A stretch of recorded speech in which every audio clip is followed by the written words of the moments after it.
Hey, this is Legato Assassin, and welcome to my latest video on 10 reasons why the USA is better than the UK. So let's get started. Number 10. Have a nice day. You'll hear this throughout the United States. People will tell you to have a nice day or have a great day. A lot of other people complain from other countries, particularly the UK, that it comes across as false or fake. I don't particularly have a problem with it. I would rather someone say have a nice day who didn't mean it than someone tell me to go fuck myself who did mean it. I like it. I think they should continue doing it. I think it should be something that's adopted in all cultures. Just wishing your fellow man to have a nice day, have a good day. Number 9, availability. My wife is from America. She was born in New York, and one of the biggest complaints she has about this country is if you go to a store and you need something, let's say you need nuts and bolts or something, and they have to fit a certain size. You go into the store and you'll say, do you have a nut and bolt that fits this? And they'll look at it and they'll say, no, we don't, but we could order it in for you. It'll be here in 5 to 10 days. Well, that's no good because I need it now.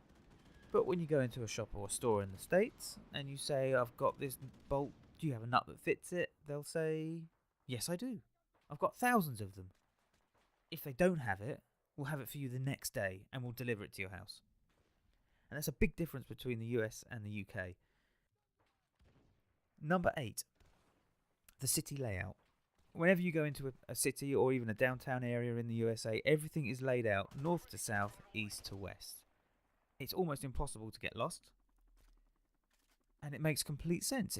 Why would you not arrange a city in blocks? If you look at the map of London, it just looks like someone's taken a bowl of spaghetti, thrown it up in the air, and wherever it's landed, they've said, yeah, we'll make the roads look like that.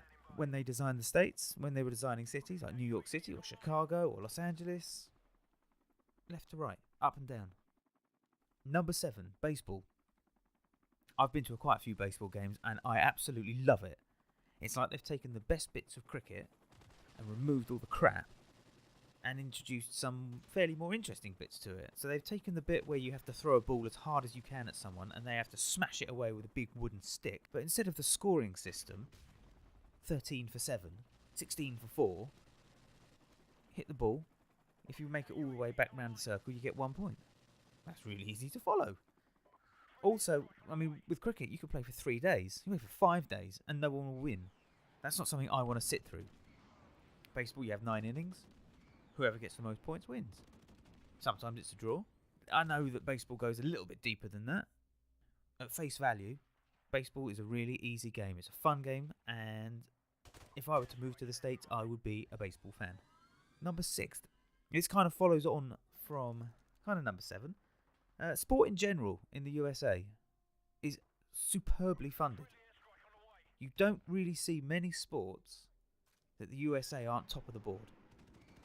There aren't many sports. The only one I can think of is football or soccer. Every other sport, USA is usually doing really well. And that's because it's funded so well. And it's funded so well at kindergarten level, at junior school level.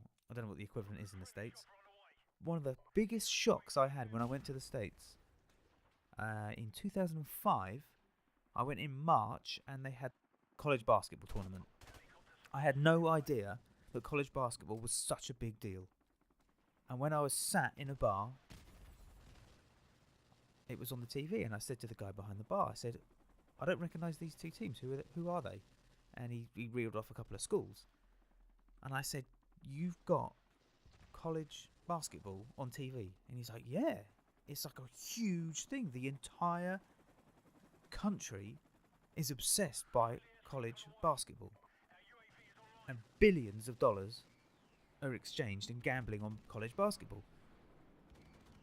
And I think that is one of the fundamental differences between the UK and the USA when it comes to sport, is that there is so much pride and money and passion and enthusiasm about sport that they can't fail but win.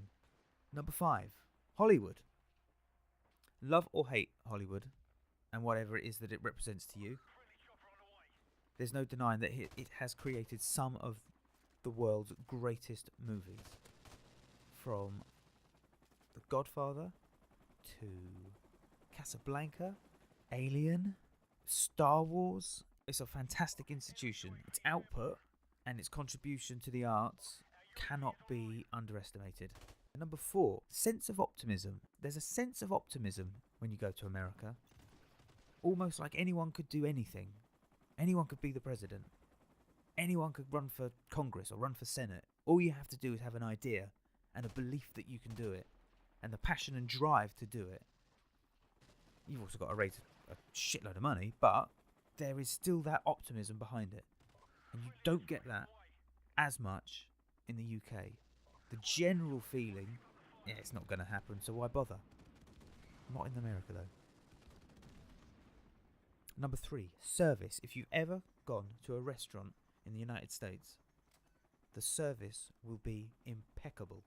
And not just in a restaurant, in a shop, cafe, how even the guy that sells hot dogs on a corner in New York City will give out better customer service than most shops or restaurants will in the UK.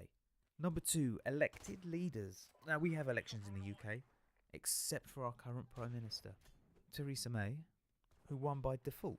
So whatever you think of Donald Trump, and I've made my opinions on him quite clear, at least he was voted in. Number 1, music. The impact that the United States has had on popular music cannot be underestimated.